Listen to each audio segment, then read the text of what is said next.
Thank you very much for inviting me. I finally made it. I have actually done a few reunions, because a lot of you guys probably don't know, but prior to being in the Royal Navy, I was in the Royal Air Force.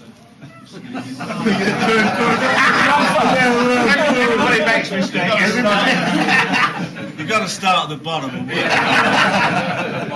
So this was back in the 50s in national service time, and 1954, and I remember it well because I signed on for 3 years because I wanted, it was a financial decision to double the money from £1 a week, I think, to £2 a week on the national service. And I spent 2 years in Germany, and I think I was sober for about a week.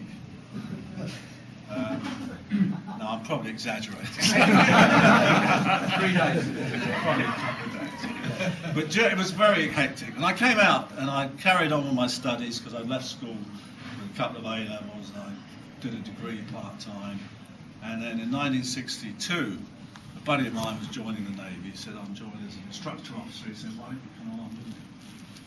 And of course, at this time, all the way through this and all the way through my life, I've done impressions, which some of you may know, some of you may not know. And I've had sort of a fair degree of success and failure.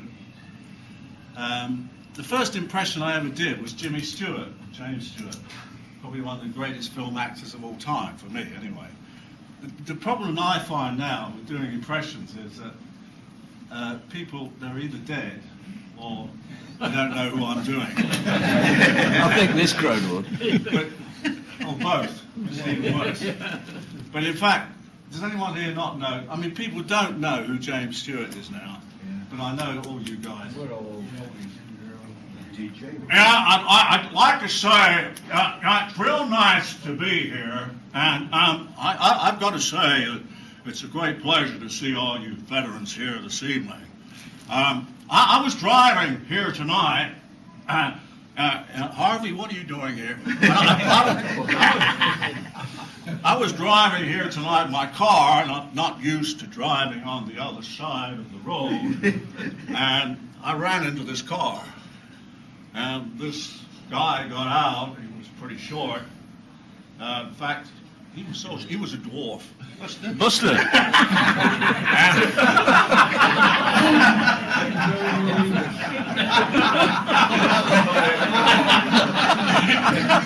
I'd known, I'd have changed the gag. Well, this guy came towards me. He wasn't too pleased, you know. He came up to me, pointed his finger, and he said, "I'm not happy." I said, "Well, which one are you, then?"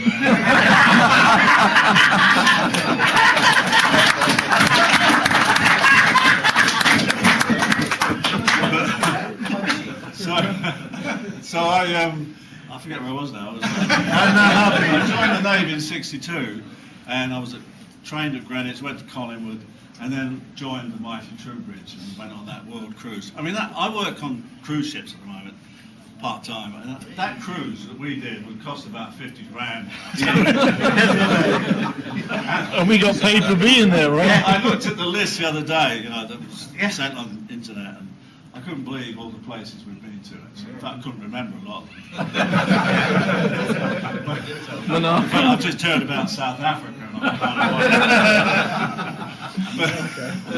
But I do, like Jeremy, there's some things that stick in my mind greatly. Obviously, the Borough Patrol was so exciting, you couldn't forget that. And Mombasa, I mean, obviously, I think playing soccer rings with me a lot, I must admit. I remember playing in Singapore, and it poured rain at 4 o'clock every time you got out, and it would rain. Australia, particularly Adelaide, I think we were talking about this earlier on. It was in the hundreds. I can remember these, and all these folks had emigrated to Australia, and they were living in Nissan huts, you know. And I thought, God, I mean, it was a long while ago, and it wouldn't happen now, probably. But it was tough. But the game, I do remember, and it was incredibly hot. But Australia was very good to me because I actually went back to Collingwood and then managed to persuade the Navy to send me out to Australia again on an exchange with my wife and 2 kids. And the showbiz thing really took off in Australia. I entered a program called New Faces, which, funny enough, came from Australia to Great Britain, and a lot of people came through on it. And it was running in Melbourne, which I was at Cerberus, down in Western Port Bay, and doing the New Faces in Melbourne. There was another guy doing New Faces in Sydney, so they had their own version down there. He went on and won. He was a comedian.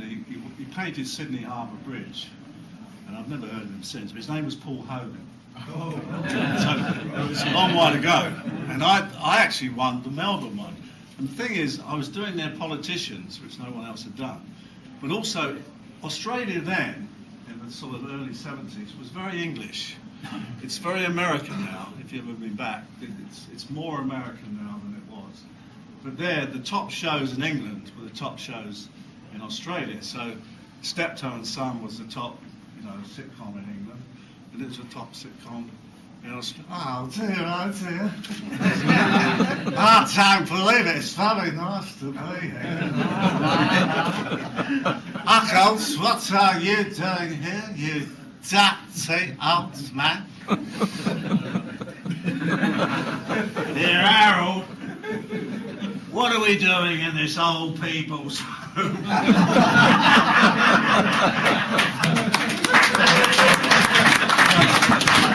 Get off the stage, you disgusted. So that sort of went quite well in Australia. And then I came back to England, and I'm very fortunate because one of the things I do remember with Troubridge, I don't know how many of you guys went, but we went to see the recording of Simon the D. Navy Lark. Yeah. Oh, the Navy Lark. I thought you were going to talk about Does Simon anyone D. remember exactly where it was? Coshall. No, it was at the it was the Lower Regent Street. Exactly. It was at the Paris studio in Lower Regent Street, just down from Piccadilly Circus. And the thing was, We never got I invited. remember to the that. cast very well. It was Ronnie Barker, who was unknown then, and obviously the guy who's actually still alive. John Pertwee was passed on. Jennifer. Yeah, and it was and that Paris studio. I didn't realise that 30 years later, I would actually be going back there, appearing in a radio programme for 10 years called The Impressionists, which went out on Radio 2. And I was doing that show, I got a phone call from a BBC TV producer. And someone was actually talking about it. I didn't realise anyone had actually ever seen this programme. And he rang me and he said, we're going to do a programme about The Voice. It's going to be introduced by Graham Garden, and it's going to be a sort of pseudo semi-scientific type programme. We want someone who can do an impression of somebody. We're going to put you behind a screen. We're going to get a professor down who's got this gadget that will actually do a voice analysis and do a frequency spectrum of your vocal pattern. A bit like a fingerprint. He said, now, can you tell me anyone you can do that we could get hold of? So I said, well, I'd sort of quite like Prince Charles. So he sort of laughed. He said, no, we can't. So I went, well, thank you very much. Please don't get up, remain seated. I should like to say how delighted I am to be here this evening. A little anecdote for you. I was invited to a fancy dress party the other day, and I thought, well, I'll go as an oven. It's good, isn't it? I thought I'll go as an oven, and I got there.